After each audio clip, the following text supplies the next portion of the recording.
Assalamualaikum warahmatullahi wabarakatuh. Apa kabar Ananda semua? Sehat ya nak? Pada pagi ini kita akan mempelajari materi kita, yakni objek IPA dan pengamatannya. Kalau kita berbicara pada sebuah pengamatan terhadap sebuah objek, tentunya kita akan menjadi seorang ilmuwan. Coba kita perhatikan gambar berikut ini. Oke, dari gambar berikut kita mengetahui mengapa air mengalir dari atas ke bawah, atau ada memang air yang mengalir dari bawah ke atas tapi pasti ke bawah lagi. Kalau kita berbicara secara ilmiah, tentunya ada gravitasi bumi di situ. Untuk itu, inilah hal-hal yang harus kita teliti. Contohnya, dalam meneliti kita harus membuat langkah-langkah ya nak ya, yang kita kenal dengan langkah-langkah penyelidikan. Apa saja? Yang pertama, pengamatan. Pengamatan merupakan mengumpulkan data, informasi untuk melihat objek ini.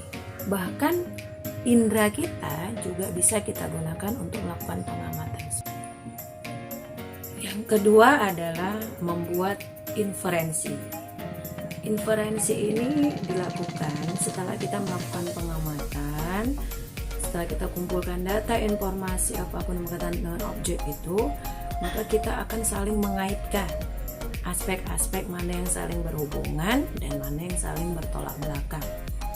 Setelah inferensi kita lakukan, maka yang terakhir adalah mengkomunikasikan. Data sudah kita cari, informasi apapun sudah kita cari, kita sudah lakukan lebih dan kurangnya terhadap objek ini apa. Nah, terakhir kita sudah bisa menyimpulkan dengan mengkomunikasikan. Dalam mengkomunikasikan, kita bisa sampaikan baik secara lisan maupun tulisan. Dengan tulisan kita bisa dengan cara membuat grafik, tabel, kemudian gambar dari hasil objek yang kita teliti. Baik nak,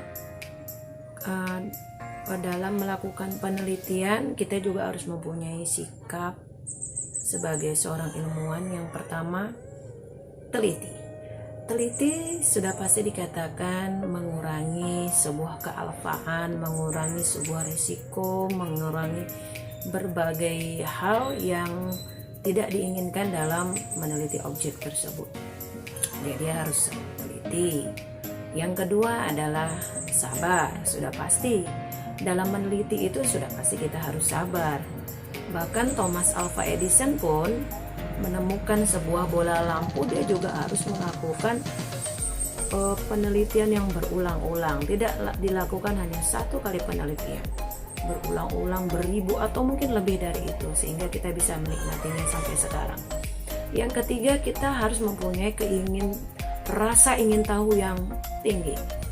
Sudah pasti ya nak ya, yang namanya kita meneliti terhadap sebuah objek, ketika kita sudah temukan satu, kita akan kembangkan lagi. Itu memang harus mempunyai rasa keingintahuan yang tinggi. Kemudian kita harus tenang sudah pasti dibutuhkan, tidak gemerusuh, karena dalam menyimpulkan sebuah objek yang kita amati itu tidak boleh dilakukan secara tergesa-gesa, terburu-buru, sehingga nanti akan muncul beberapa kekurangan-kekurangan dari apa yang sudah kita amati. Kemudian yang terakhir adalah menurut saya objektif.